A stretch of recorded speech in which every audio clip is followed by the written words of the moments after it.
ಹೊಲದಲ್ಲಿ ಬೆಳೆದಂಥ ಚೆರ್ರಿ ಹಣ್ಣನ್ನು ಉಪ್ಪಿನಕಾಯಿ ಹಾಕಲು ರೆಡಿ ಮಾಡ್ತಾ ಇದ್ದೀನಿ. ಮೊದಲು ಇದನ್ನು ಕ್ಲೀನ್ ಮಾಡ್ಕೋಬೇಕು, ಎಲ್ಲ ತುಂಬೆಲ್ಲ ತೆಗೆದು ಆಮೇಲೆ ತೊಳ್ಕೊಬೇಕು. ಇದನ್ನು ತೊಳೆದ್ಬಿಟ್ಟು ಡ್ರೈ ಆಗೋ ಥರ ಒಣಗಿಸಿ ಆಮೇಲೆ ಇದನ್ನು ಉಪ್ಪಿನಕಾಯಿಗೆ ರೆಡಿ ಮಾಡಬೇಕು. ಉಪ್ಪಿನಕಾಯಿ ಹಾಕ್ಲಿಕ್ಕೆ ರೆಡಿ ಆದಂಥ ಚೆರ್ರಿ ಹಣ್ಣು, ಅದಕ್ಕೆ ಬೇಕಾಗೋ ಸಾಮಗ್ರಿ: 2 ಟೇಬಲ್ ಸ್ಪೂನು ಸಾಸಿವೆ ಕಾಳು, 3 ಟೇಬಲ್ ಸ್ಪೂನ್ ಖಾರದ ಪೌಡ್ರು, 2 ಟೇಬಲ್ ಸ್ಪೂನು ಕಲ್ಲುಪ್ಪು, 1 ಟೀ ಸ್ಪೂನು ಮೆಂತೆ, ಮತ್ತು ಅದಕ್ಕೆ ಹಾಕೋಕ್ಕೆ ಬೆಳ್ಳುಳ್ಳಿ ಒಗ್ಗರಣೆ. ಇವೆರಡನ್ನು ಮಿಕ್ಸ್ ಮಾಡಿ ಪೌಡ್ರ್ ಮಾಡಿ ಇಟ್ಕೊಂಡಿದ್ದೇವೆ ಆಲ್ರೆಡಿ. ಈ ಪೌಡ್ರನ್ನು ಇದಕ್ಕೆ ಹಾಕೋಕ್ಕೆಲ್ಲ ಫೈನ್ ಪೌಡ್ರ್ ಮಾಡಿ ಇಟ್ಕೊಂಡಿದ್ದೇವೆ. ಮೊದಲು ಇದಕ್ಕೆ ಸಾಲ್ಟ್ ಹಾಕ್ಬೇಕು.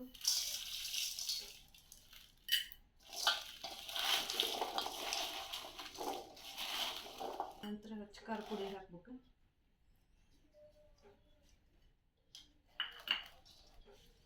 ಹಾಕಿದ್ದಕ್ಕೆ ಅದು ಒಂದು ಸ್ವಲ್ಪ ಹೊತ್ತು ಬಿಟ್ಟರೆ ನೀರು ಹೊಡೆಯುತ್ತೆ. ಇದಕ್ಕೆ ನೀರಿಗೆ ಏನು ಮಿಕ್ಸ್ ಮಾಡಬಾರ್ದು.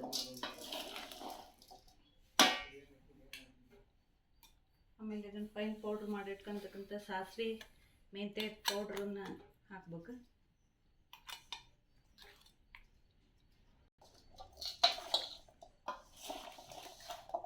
ಈ ಒಗ್ಗರಣೆ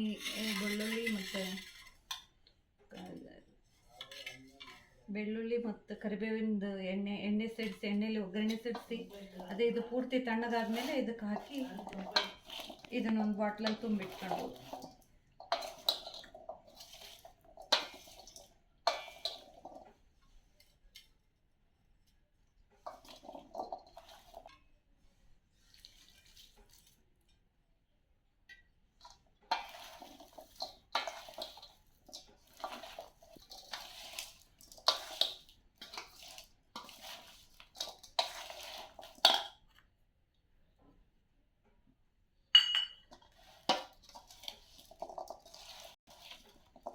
ಚೆರ್ರಿಕಾಯಿ ಉಪ್ಪಿನಕಾಯಿ ರೆಡಿಯಾಗಿದೆ.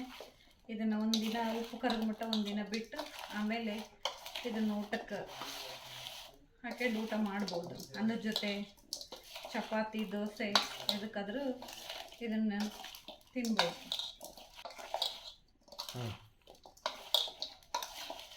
ಈ ಉಪ್ಪಿನಕಾಯಿ ರೆಡಿ.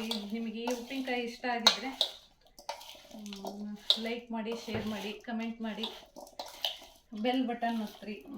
ಸಬ್ಸ್ಕ್ರೈಬ್ ಮಾಡಿ, ಬೆಲ್ ಬಟನ್ ಒತ್ತೋದನ್ನು ಮರಿಬೇಡ್ರಿ.